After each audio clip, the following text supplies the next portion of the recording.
আগের ইউরোপ আর এখনের ইউরোপ এক না। দুবাই, কাতার, সৌদি আরব, সিঙ্গাপুর, মালয়েশিয়া সহ বিশ্বের বিভিন্ন প্রান্তে ছড়িয়ে ছিটিয়ে থাকা আমার প্রিয় বাংলাদেশি ভাইয়েরা অনেকে ইউরোপের মাটিতে পাড়ি জমিয়েছেন, ইতালিতে এসেছেন, এমন বিভিন্ন দেশে এসেছেন।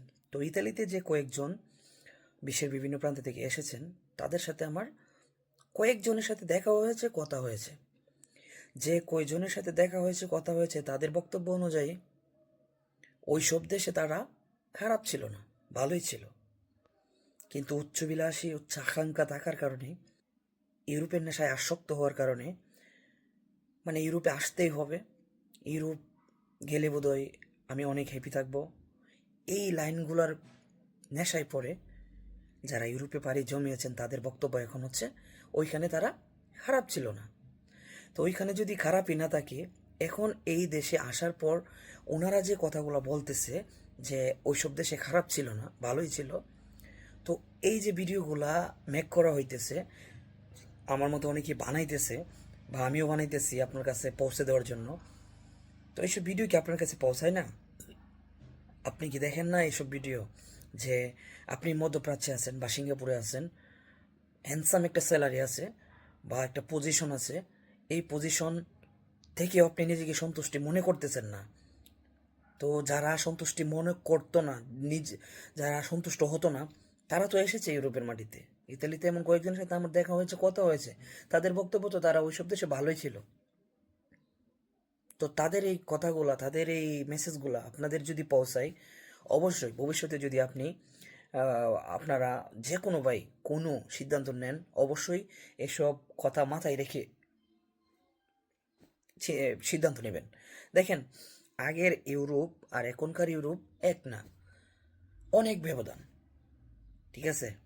তো আপনি মধ্যপ্রাচ্য সহ বিশ্বের বিভিন্ন প্রান্তে থাকেন, আপনাদের প্রতি আমার একটাই মেসেজ থাকবে, যদি ওইখানে মানে ওইসব দেশে আপনার পজিশন ভালো থাকে, হ্যান্ডসাম একটা স্যালারি আসে মাস শেষে, বা নিজের একটা ভালো ব্যবসা প্রতিষ্ঠান পজিশন নিয়ে আছেন, ইউরোপে পাড়ি জমানোর কোনো দরকার নেই।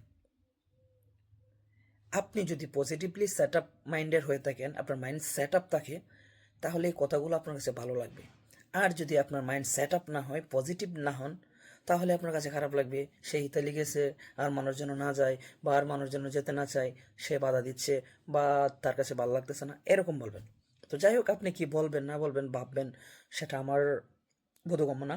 কিন্তু আমার কাছে ইম্পর্টেন্ট যেটা মনে হয়েছে, যে এই যে ভাইগুলা বিভিন্ন দেশ থেকে আসলো, তাদের সাথে দেখা হওয়া, কথা হওয়ার পরে এই কথাগুলা বলার পর আমি এতটুকুই চিন্তা করলাম যে মালয়েশিয়া, সিঙ্গাপুর, দুবাই, কাতার, সৌদি আরব থেকে যারা এসেছে, তাদের কথার মেইন বক্তব্য ছিল এটাই, যে আমি ওই দেশে এতটা খারাপ ছিলাম না বা খারাপ ছিলাম না, আমার একটা দোকান ছিল, আমার একটা পজিশন ছিল। আজকে ইতালিতে আসছি 2 বছর 3 বছর হয়ে গেছে, কিন্তু এখন আমি দিশেহারা। অথচ আমি ওইখানে থাকলে আমি বাংলাদেশে ভালো কিছু করতে পারতাম, অনেক কিছু হয়ে যেত এতদিনে। আর এই দেশে আসার পর সে ডকুমেন্টস নিয়ে দিশেহারা, কাজ নিয়ে দিশেহারা, বাসা নিয়ে দিশেহারা। তো জীবনের গতি ছন্দ বদলে যাওয়া, এমন এক পরিস্থিতি হয়ে দাঁড়িয়েছে মধ্যপ্রাচ্য বা সিঙ্গাপুর বা দুবাই, কাতার, সৌদি আরব, মালয়েশিয়া, বিশ্বের বিভিন্ন প্রান্ত থেকে। নিজের অবস্থানকে সন্তুষ্ট মনে করলেই আমি হ্যাপি। অনেক ভাই চেষ্টা করতেছেন ইউরোপে আসার জন্য, বিভিন্নভাবে, বিভিন্ন দালাল, বিভিন্ন এজেন্সি, বিভিন্ন মাধ্যমে আসার জন্য চেষ্টা করে যাচ্ছেন প্রতিনিয়ত। দেশ বিদেশে যে যেখানে আছেন চেষ্টা করতেছেন। দেখেন, আমি বলবো, আপনার যেখানে যান কাজ করতে হবে, কোনো একটা প্রতিষ্ঠান দিতে হবে, ভালো থাকতে গেলে যা যা দরকার সব দেশেই সুযোগ সুবিধা আছে। ইউরোপে কয়েকজন, হাতে গোনা কয়েকজন সফল, বলতে গেলে ভালো পজিশনে আছে, ভালো হ্যাপি লাইফ, বা বলতে গেলে লাইফস্টাইল ইউরোপের ভাবনমুনার মতো আর কি। তো আমি বলবো, দেখেন, যারা ইউরোপে কয়েকজন সফল হয়েছে হাতে গোনা, ঠিক একইভাবে মধ্যপ্রাচ্য সহ বিশ্বের বিভিন্ন প্রান্তে, বলতে গেলে সিঙ্গাপুর, আমি মালয়েশিয়া, আরও অন্যান্য দেশের নাম যদি বলি, ওইসব দেশেও কিছু সংখ্যক প্রবাসী সফল হয়েছে হাতে গোনা। তো আপনি যদি সফল হওয়ার চেষ্টা থাকে, আপনি যদি নিজের পজিশন করতে পারেন, যে কোনো দেশে আপনি সফল হবেন, বা মানে লাইফস্টাইল অন্যরকম হবে। শুধু যে ইউরোপের মাটিতে আসলে আপনি আপনাকে হ্যাপি মনে করবেন।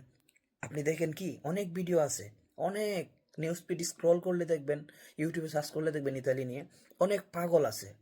আমাদের বাংলাদেশি ভাই, তারা কিন্তু কোনো পাগল ছিল না। তারা এই দেশে আসার আগে পাগল ছিল না, ভারসাম্যহীন ছিল না। আজকে তারা ভারসাম্যহীন, পাগল। কিন্তু কেন? কেন হয়েছে সে পাগল? ইউরোপের মাটিতে আসছে না সে? ইউরোপের মাটিতে আসার পর সে পাগল হলো কেন? এই প্রশ্নের উত্তরটা আপনারা দিয়ে যাবেন। দেখেন, আমি যতগুলা ভিডিও পেয়েছি, পার্কে ঘুমাইতেছে বা রাস্তায় ঘুমাইতেছে, রাস্তায় লাঠি নিয়ে দাঁড়িয়ে আছে পাগলের মতো, তার আচরণ ভারসাম্যহীন মানুষের মতো। এই ভাইটাও নীরবে সংগ্রাম করছে। এই ভাইটাও নীরবে সংগ্রাম করতে করতে সে আজকে এই অবস্থা। সেও পরিবারের হাল ধরেছিল, পরিবারের দায়িত্ব নিয়েছিল, পরিবারকে ভালো রাখার চেষ্টা করেছিল। সব মিলিয়ে সে লাইফের এমন পর্যায়ে চলে আসছে এখন ভারসাম্যহীন। কেন ভাই? আপনি না ইউরোপ আসলে সফল? আপনি না ইউরোপ আসতে পারলেই আপনি সন্তুষ্ট? তো আমি এসব ভাইদের বলবো, আপনি যদি দুবাই, কাতার, সৌদি, সিঙ্গাপুর, বিশ্বের বিভিন্ন প্রান্তে কোনো ভালো পজিশনে থাকেন, আপনার একটা পজিশন থাকে, মোটামুটিভাবে নিজেকে ভালো মনে করতেছেন, অন্তত পক্ষে এইসব চিন্তা মাথায় নিবেন না। এইখানে যেমন লাইফস্টাইল অন্যরকমের, কিন্তু এটা স্বর্গরাজ্য না। ইউরোপ ইউরোপ স্বর্গরাজ্য না। এই দেশে খরচ কেমন হয়, একটা ব্যাচেলর ছেলে বা একটা ফ্যামিলির মধ্যে খরচ কেমন হয়, এই জিনিসটাকে মাথায় রাখবেন।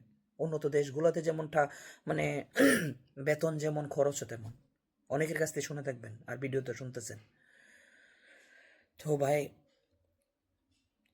আমার কথাগুলো যদি কারো কাছে ভালো লাগে অবশ্যই কমেন্টে জানাবেন। আর যাদের ভালো লাগে নাই তাদেরকেও বলবো, ভাই একটু চিন্তা করবেন, দেখবেন কথাগুলো কি বলেছি।